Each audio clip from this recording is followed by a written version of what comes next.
안녕하세요. 오늘 공유해 주신 627 부동산 대책 최종 총합 보고서. 이거 흥미롭던데요. 이걸 토대로 이재명 정부의 새 부동산 정책, 특히 가계부채 관리 강화 조치가 지방 부동산 시장에 미칠 영향 한번 깊이 파고들어 보겠습니다. 네, 보고서에서 다루는 건 6월 27일에 발표된 그 대책들이 중심이죠. 주택담보대출 한도를 6억으로 제한하고 생애 최초라도 LTV를 70%로 낮춘 거, 그리고 다주택자는 추가 대출이 아예 안 되고 신용대출도 연소득 이내로 묶고 6개월 전입 의무까지요. 보고서는 이런 강력한 수요 억제책이 수도권 과열을 잡고 가계부채를 좀 안정시키려는 목표라고 분석하고 있네요.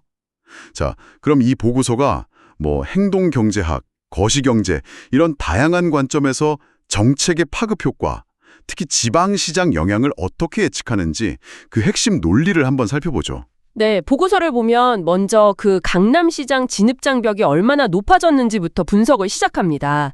특히 자산균으로 보면 한 10억에서 30억 정도 가지신 분들하고 또 5억에서 10억 사이, 그러니까 우리가 보통 중산층이라고 부르는 분들이 대출 의존도가 좀 높잖아요. 그래서 이번 규제에 직접적인 영향을 받는다고 보고요.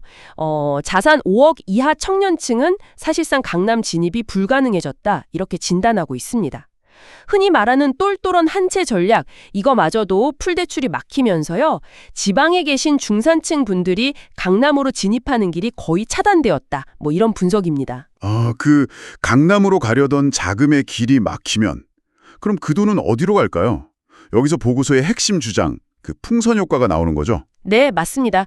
한쪽을 누르면 다른 쪽이 부풀어 오르는 현상이죠. 흥미로운 점은 보고서가 과거 정부 규제 때처럼 이 자금이 부산이나 대구 같은 지방 광역시로 흘러들어갈 가능성이 아주 높다고 본다는 점이에요.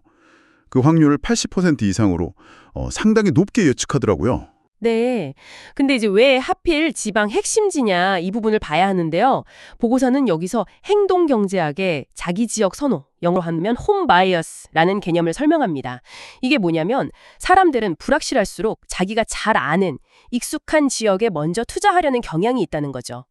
예를 들면 부선분이라면 해운대나 수영구, 대구분이라면 수성구, 이런 식으로요.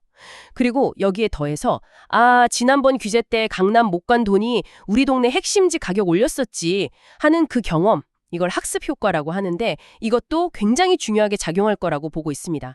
그래서 이 핵심지 쏠림 가능성은 85% 이상으로 더 높게 보고 있어요. 그 학습 효과라는 게 이번에는 좀 다르게 나타날 수도 있다. 이 점도 지적하네요. 그러니까 이전 규제 때는 정말 오를까? 좀 지켜보는 분위기가 있었다면 이번에는 이미 경험을 해봤으니까 이거 기회다. 빨리 선점해야 한다. 이런 생각으로 훨씬 더 빠르게 보고서 표현을 빌리면 좀 전투적으로 초기 시장에 진입할 수 있다는 분석이에요. 네, 그렇죠. 실제로 보고서는 이미 온라인 커뮤니티 같은 데서 이번엔 지방 핵심지로 갈아타자, 이런 논의가 확산되고 있다는 점을 근거로 들고 있습니다. 그래서 이런 빠른 시장 진입 가능성은 무려 90%에 달한다고 분석하고 있죠. 와, 90%면 거의 확실시하는 거네요? 네, 하지만 보고서가 무조건 급등만 예측하는 건 또 아닙니다.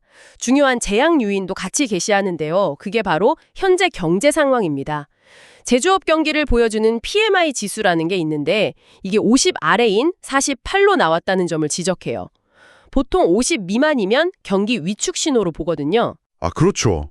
경기가 안 좋으면 투자 심리도 위축될 수밖에 없으니까요. 맞습니다. 그래서 이게 가계소득이나 투자 여력에 영향을 줘서 집값 상승폭은 과거보다 좀 제한될 수 있다, 이런 분석입니다.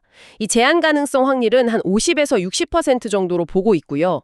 물론 기준금리가 계속 동결 상태인 건 상승 심리를 어느 정도 떠받치는 요인이 될 수는 있겠죠.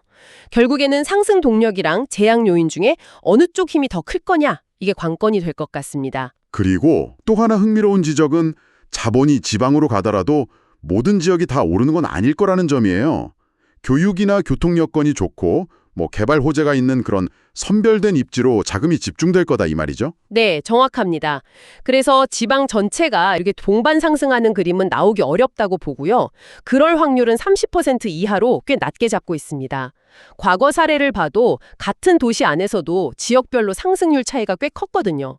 이번에도 그럴 가능성이 높다는 거죠. 그렇군요. 그래서 정리를 좀 해보자면 이 보고서는 6.7일 대책 때문에 강남 진입이 어려워진 자금이 과거 학습 효과나 홈바이어스 같은 요인들 때문에 지방의 핵심 지역으로 그것도 꽤 빠르게 흘러들어갈 가능성이 매우 높다. 이렇게 결론을 내리고 있습니다. 85% 이상 확률로요.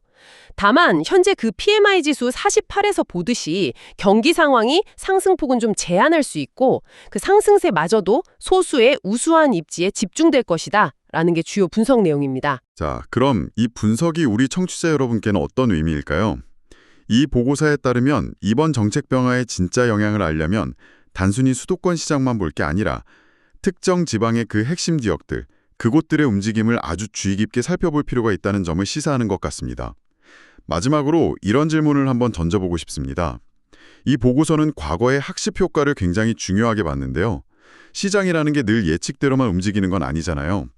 그렇다면 이번 정책 국면에서는 과거에는 없었던 또 다른 어떤 예상치 못한 변수라던가 혹은 투자자들의 새로운 전략 아니면 예상치 못한 시장 반응 같은 게 나타날 가능성은 없을까요? 이 보고서가 미처 포착하지 못한 또 다른 이야기가 있을지 한번 고민해보는 것도 흥미로운 지점이 될 것 같습니다.